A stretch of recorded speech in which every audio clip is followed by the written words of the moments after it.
Hi there. I'm Cindy Linden, and this is a Cookalong podcast quick bite. Let's say you have a young person living with you who's about to move out on their own for the first time, or you have a housemate who's about to move out to a different place. And in honor of the occasion, you want to give them something that will serve as both a parting gift and a housewarming gift, or a care package. You might think that one of the coolest things you could give them would be a package of spices. And if you don't think that, you should. Spices are personal and yet not too personal, or can be as personal as you want to make it based on what you know about that person. I want to suggest some scenarios to give you some guidance about what you might give to somebody in that circumstance. Let's do this in terms of types of cooks. So let's say the person you want to gift these spices to doesn't like to cook. Let's say they're the type of person who's likely to do a lot of takeout or order a lot of delivery in rather than cooking. They know how to boil noodles and warm up a jar of spaghetti sauce. They know how to scramble eggs.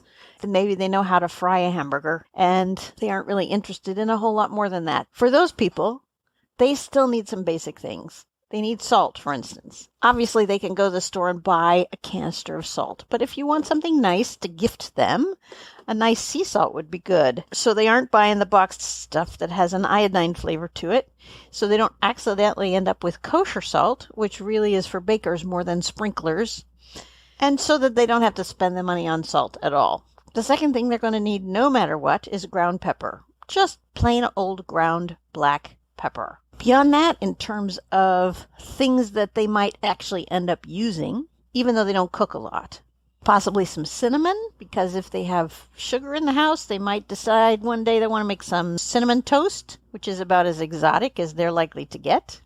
Some Italian seasoning or Italian herbs would be smart, because that way they can doctor their frozen pizza or their jarred red sauce. I use Italian herbs to flavor my fried chicken batter. It's sort of an all-in-one. I don't have to do anything else, although I do add a little Parmesan cheese to my fried chicken. Those might be the only things they need for a while. Now let's say you have somebody who cooks a little bit more than that. For instance, they want to make their own pizza sauce to go on a ready-made pizza crust. Or they want to do something fancy to their scrambled eggs because they're really tired of just plain old scrambled eggs. Or they eat a lot of rice and are looking for ways to season that rice. This is one step up from the person who's unlikely to ever really cook. For those persons, you would add garlic powder, onion powder. Those are just granulated garlic, granulated dried onion. Those are helpful for if you're seasoning a sauce or a soup, or you just want to perk up something that comes in a jar. Ditto with some dried oregano, and that could be leaves or oregano powder. I don't think for this person it probably matters all that much, but that's something they can throw in and feel like they did something really good for what they were cooking. These are, of course, in addition to the things we talked about first, the salt, pepper, cinnamon, and Italian herbs. Also, this person might enjoy having a couple of things that will make their rice and their eggs and their sandwiches and their soups a little bit fancier, which is some dried basil and some cumin and some powdered ginger. The ginger is mostly for people who are going to do baking, but sometimes if you're having, let's say, an instant ramen, being able to sprinkle in just a pinch of dried ginger can make you feel like you got a gourmet dish instead of something you got in a plastic package for 29 cents at the grocery store. Those are the basic things that I would recommend that a person have in the house, even if they really don't cook much. I'll go through the list again, just so you've got it in mind. Salt, pepper, cinnamon, powdered ginger, garlic powder, onion powder, dried oregano, Italian herbs, dried basil, and cumin.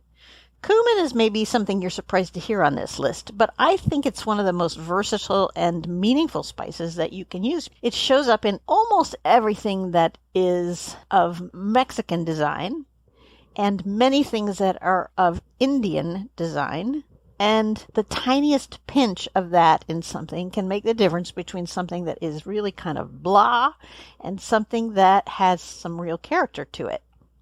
So if anybody's ever trying to dress up their refried beans or the rice that they want to have with a slab of fish that they threw on the frying pan, a little cumin can go a long way toward making something kind of special. It's a staple in curries, in salsas, in chili, in soups like lentil soup or vegetable soup. It's good on chicken. It's good on meat. You can just make a lot of things out of it. Now, what I'm talking about here is not cumin seeds. You want the powdered kind so that you can just sprinkle it into things. The next tier of cook, somebody who makes soups, gravies, chili, egg dishes, potato dishes, roasted vegetables, somebody who actually likes to cook. Here are some basics for them. These are in addition to the ones we just talked about. Bay leaves, celery seed, and those both are only used rarely, but you can't substitute for them. There's nothing to throw in if you don't have them in the house and the recipe says that's what you need. Chili powder is a no-brainer. That goes in also a ton of things. It adds a little flavor and a little heat, and that's something really good to have. Dried chives can be a lifesaver. They're excellent to throw into rice dishes, pasta dishes, chicken dishes, fish dishes. The thing about them is that you don't always have fresh chives on hand, and sometimes you just need something that will throw in both a little flavor and a little color all at the same time, and chives usually fit that bill. Curry powder. Again, we're getting into some more sophisticated cooking here.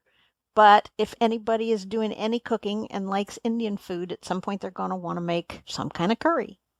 Mustard powder, useful in mac and cheese dishes and potato salad kind of dishes. Many places that you'll find it goes with cheese, so it's kind of helpful to have that on hand. You can also make a hot mustard out of it for Asian dishes just by adding water. Paprika, a very useful spice.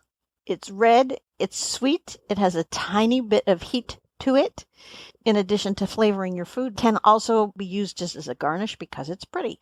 Red pepper flakes, I would add to this list, and or cayenne pepper actually, because they work a little differently. And so sometimes you want a powder that you can mix with, let's say, a Mexican kind of flavoring that's got the cumin and the chili powder in it.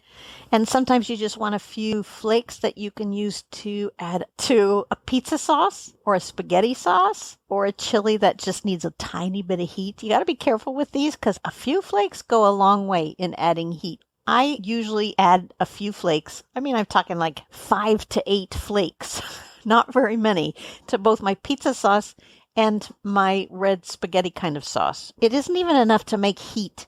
It's just enough to bring a little brightness to the sauce. So I think that's really fun to have on hand. The cayenne pepper is maybe less useful than the red pepper flakes. Dried rosemary. For me, that's a must. It's so distinctive and it's so fabulous on steaks and potatoes and any kind of roasted anything. It adds a depth and a sort of definition to a lot of different dishes. And it doesn't matter whether it's whole or cracked. The difference is just that the cracked ones are the whole ones broken up. And so you don't have to deal with the fact that there are these huge spikes of things. And by the way, some people I know don't like those things in their dishes because they seem too evident. You know, they're these sticks. They're these green sticks, and it's not like they're hard, but you definitely can feel them. And some people object to that.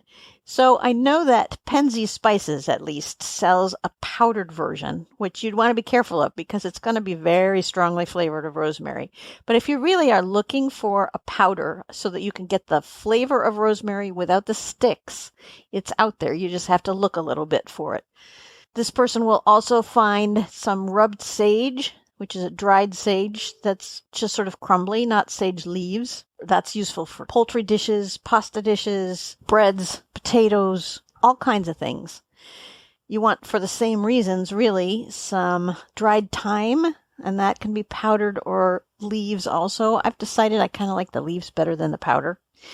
I use thyme always in my chicken pot pie, in my gravies, on so many things I can't even begin to name them all. I think if I had to choose one herb, oh no, I can't say that because basil would probably be first. And oregano would probably be second. Thyme would be third. Thyme would be even before rosemary and sage. It's a personal taste thing. I think if you're trying to supply somebody who wants to have an actual kitchen, they need all of those herbs. By the way, just for reference, because I know some people wonder about this and never know who to ask, spices are made from the roots and berries of plants, while herbs are made from the leaves of plants. Now you know.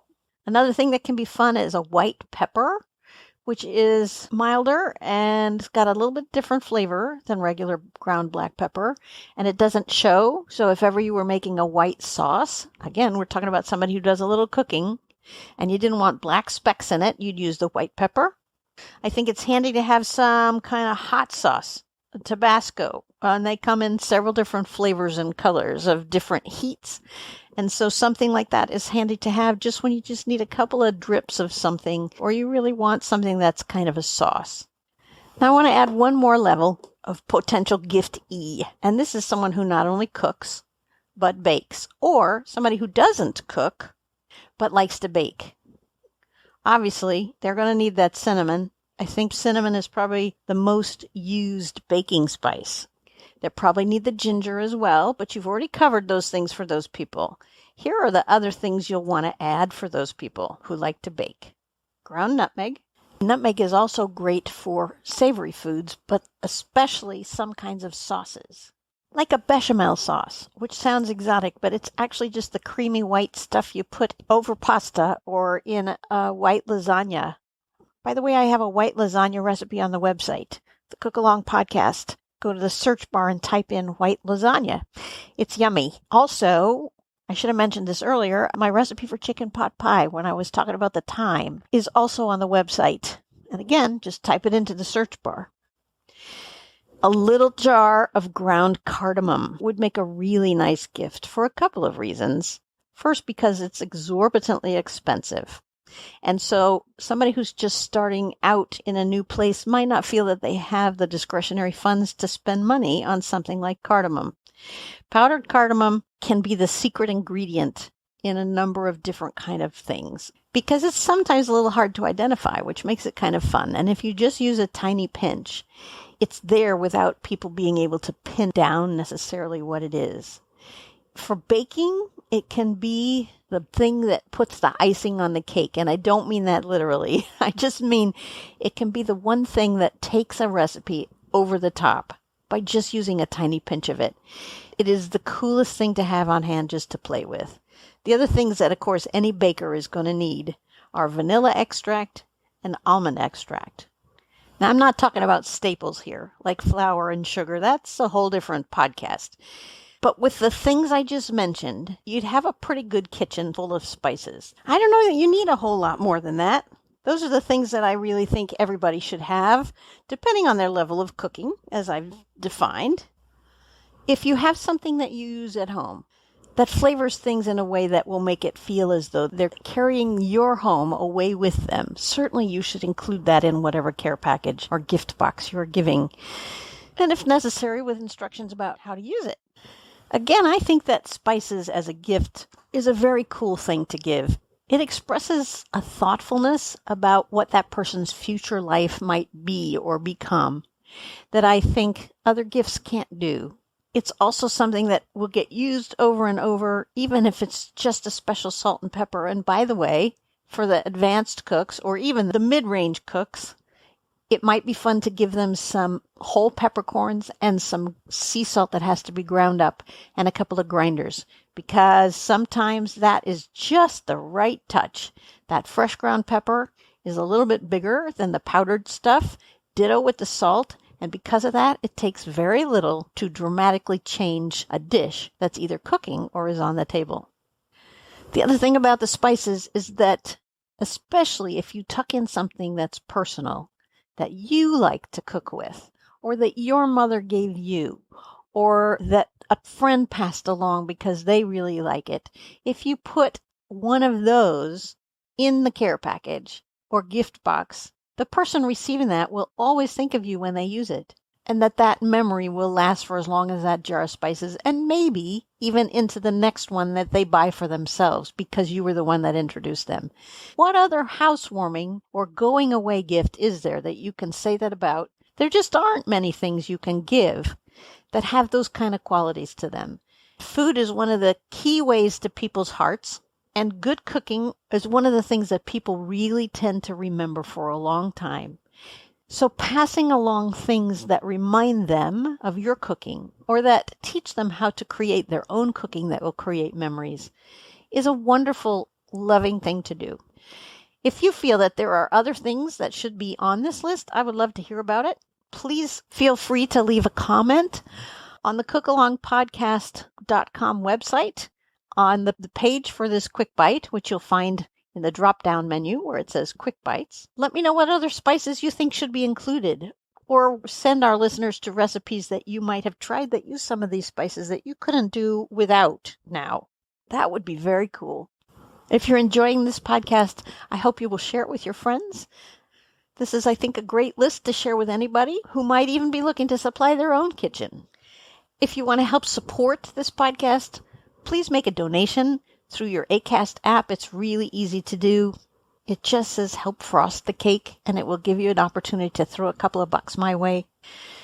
New episodes of this podcast are released every Saturday, with every other week being a whole brand new recipe that's never been podcast by me before. Reach out to me if you have any questions or ideas or comments that you'd like to share.